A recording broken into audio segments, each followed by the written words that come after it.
detrás porque sería fatal.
Yeah.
la bienvenida a la dama del convite. Por supuesto, el convite de damas hoy disfrutando también. ¡Súbeme la mano!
Espectáculo inigualable el día de hoy para recorrer las principales calles y avenidas de acá del departamento del Quiché. Hoy con la música especial del maestro Miguel Ángel Zul. De acá nos estaremos trasladando a casa de quien mira afuera el señor Francisco Rojas, allá con su familia en la primera avenida 14-53 en la zona número 4. Para la gente allá en Nueva York, saludos cordiales. Miguel Ángel Zul y su marimba orquesta. Si no puedo ser el dueño yo, nunca podrás olvidarme, porque yo te di todo mi amor, y eso tú muy bien lo sabes. Me iré con el recuerdo de haber visto morir aquel cariño nuevo y que encontré yo en ti. Mañana será otro día, quiero volverlo a vivir, tratando poquito a poco de pensar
llegas a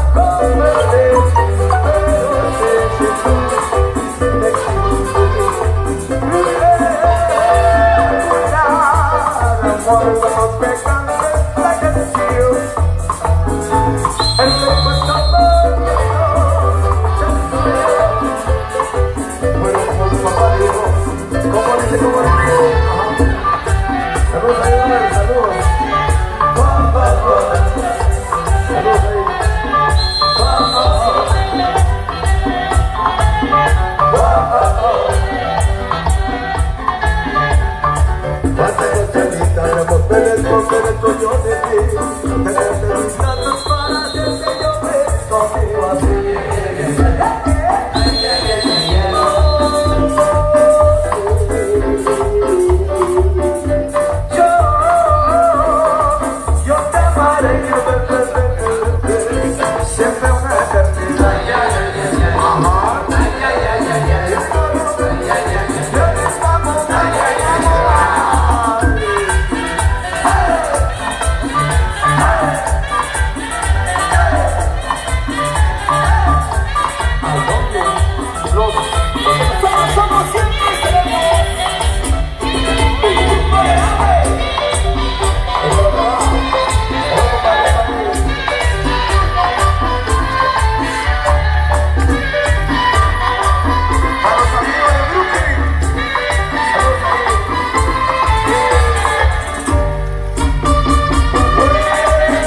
Damas y caballeros, ¿qué pasó con los aplausos? Vengan fuerte los aplausos.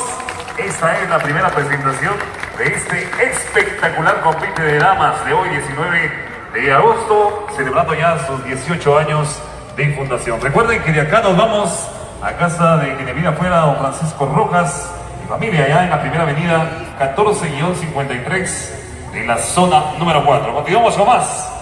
Miguel Ángel Zul y su Marimba Orquesta.